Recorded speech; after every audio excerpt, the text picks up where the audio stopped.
Olá, queridos. Estamos na continuação do livro de Gênesis. Hoje vamos meditar no capítulo 4, 5 e 6. Terminamos falando sobre a expulsão do homem e da mulher do Jardim do Éden. Eles foram expulsos por causa do pecado, pela desobediência que tiveram com Deus com relação à ordem de não comer do fruto.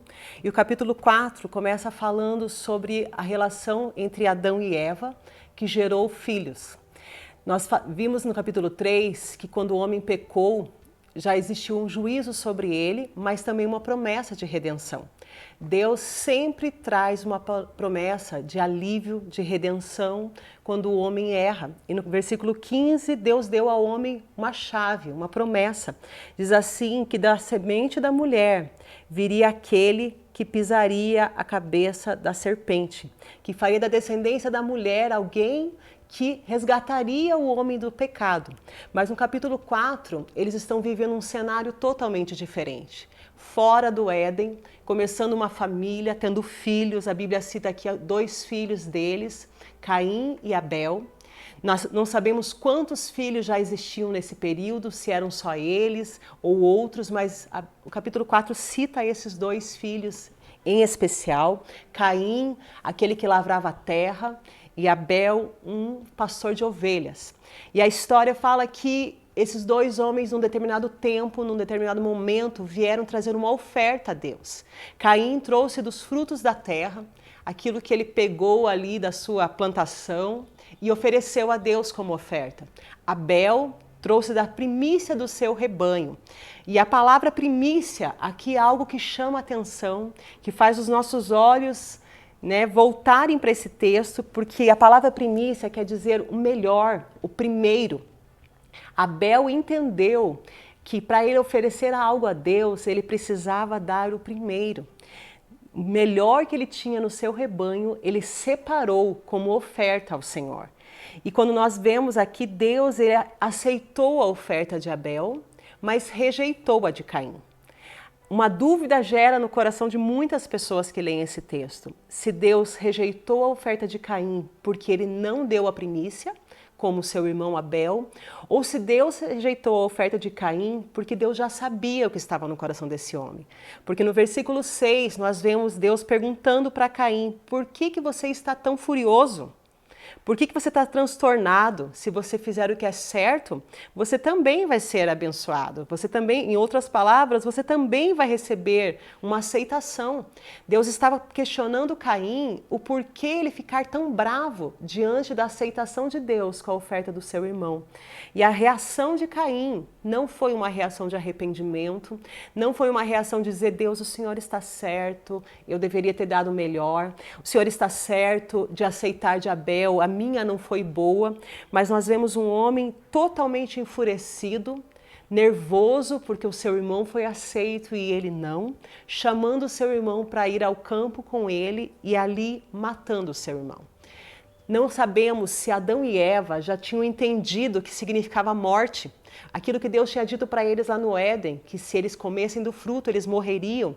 Talvez eles não tivessem entendido ainda o significado da palavra morte, mas dentro do núcleo familiar deles, entre os filhos deles, eles experimentaram o sentido da palavra morte. Um filho matou o outro. Talvez a experiência mais desastrosa, mais triste da vida desses homens não foi sair do jardim, não foi perder toda a regalia que eles tinham ali, mas agora ver um filho matando o outro. E nós vemos aqui Deus dando novamente uma chance de arrependimento a Caim. Deus já tinha perguntado para ele no versículo 6 por que ele estava tão furioso, dando a ele uma chance de conversar, de argumentar. E aqui novamente, no versículo 9, Deus dá uma chance. Deus pergunta a Caim, aonde está o seu irmão Abel? Deus estava dando a ele uma chance de se arrepender, de confessar a sua culpa, de voltar atrás naquilo que ele tinha feito diante do Senhor, mas nós vemos uma reação totalmente contrária. Ele diz, eu não sei. Por que seria eu responsável por meu irmão? Algumas versões dizem, sou eu por um acaso cuidador do meu irmão, responsável pela vida dele? Caim tem uma reação totalmente grotesca com Deus, totalmente furiosa diante da situação que ele está sendo tratado por Deus. Ele não se arrepende do que fez, não volta atrás, não tenta consertar. E Deus precisa tratar com ele de forma firme. Existiam poucas pessoas ainda na terra e Deus não poderia permitir que Caim fosse morto por outra pessoa, mas Deus permite que ele se afaste. Deus manda ele sair da terra que ele estava vivendo. E ali Caim começa a viver errante, começa a fugir da presença de Deus de certa forma, sendo que isso não é possível. Sabemos que Deus está em todos os lugares, mas ele foge do relacionamento familiar e vai para uma outra terra, começar uma nova vida longe de tudo aquilo que ele tinha causado para sua família, longe de toda a dor que ele tinha trazido para os seus pais. Ele tenta começar uma nova vida. E aqui nós vemos Caim casar-se, né? Cremos que ele casou com uma irmã ou com uma sobrinha dele, sendo que não haviam outros povos sobre a terra, a não ser a família de Adão e Eva. Ele casa com uma dessas mulheres e começa uma nova civilização. De Caim vieram homens que foram pioneiros nas suas atividades.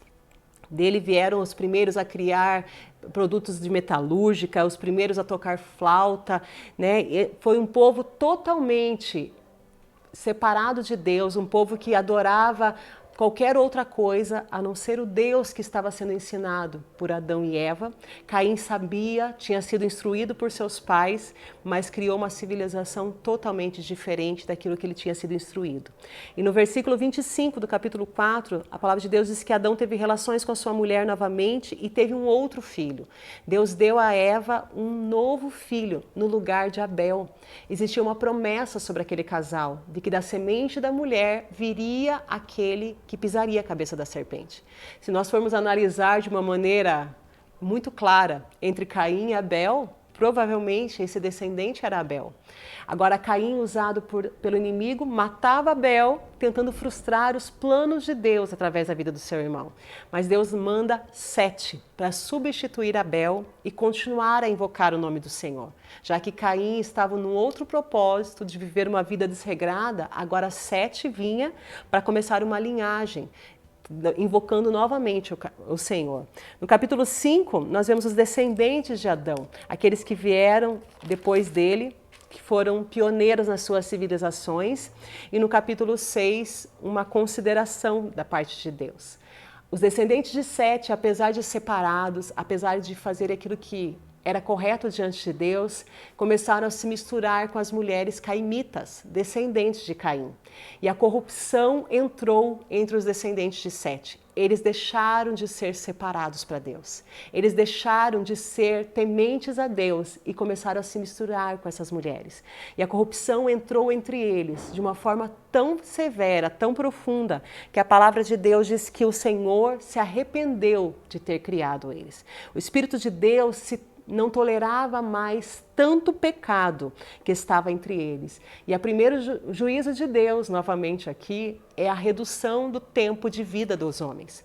Nos primeiros capítulos nós vemos ali nos descendentes de Noé, que eles viviam 930, 940, até 969 anos, que foi o tempo que viveu Matusalém. E aqui Deus diz, o tempo de vida do homem vai ser limitado a 120 anos. A maldade tinha se estendido de tal forma que Deus resolveu limitar o tempo de vida do homem a 120 anos. E Deus resolveu então extinguir aquela geração, acabar com aquela iniquidade que estava tomando conta de toda a humanidade. O que vale a pena, irmãos, nós pensarmos é nessa palavra que diz que Deus se arrependeu de ter feito o homem. Muitas pessoas leem isso e ficam confusas, porque para nós arrependimento é quando nós fazemos algo que não pensamos e depois voltamos atrás. Quem não passou por aquela situação já de falar algo sem pensar ou tomar uma atitude e depois dizer eu não devia ter tomado essa atitude? Isso para nós é arrependimento. Eu deveria ter feito diferente. Eu deveria ter pensado mais antes de agir. A palavra arrependeu-se para Deus não tem o mesmo significado. Deus sabe do nosso amanhã antes de chegarmos lá. Deus sabia de todas as coisas que aconteceriam. Essa palavra arrepender-se quer dizer mudar de estratégia, mudar de posição, mudar de foco a partir daquele momento. Deus resolve então acabar com aquela geração impiedosa e começar uma nova geração.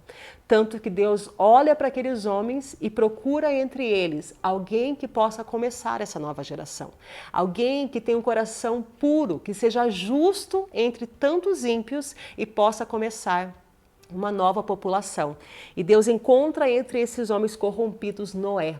Um homem justo, um homem íntegro, um homem temente a Deus. E Deus escolhe Noé, chama ele para construir uma arca, um barco, né, como nós conhecemos, e colocar ali a sua família, preservando um casal de cada espécie, para que viesse depois de um tempo de chuva, o qual o mundo não conhecia, um tempo em que uma nova civilização passasse a viver sobre a terra, onde o pecado que existia no meio daquelas pessoas fosse destruído e começasse uma nova geração separada por Deus. E Noé, sendo totalmente temente a Deus, um homem que tinha um coração voltado a obedecer a Deus, ele começa a receber as instruções da parte de Deus, de como construir essa arca, com todas as medidas que deveriam ter, todas as divisórias que deveriam ter, o tipo de madeira que deveria ser usado, o tipo de revestimento que deveria cobrir, e ele passa a construir aquela arca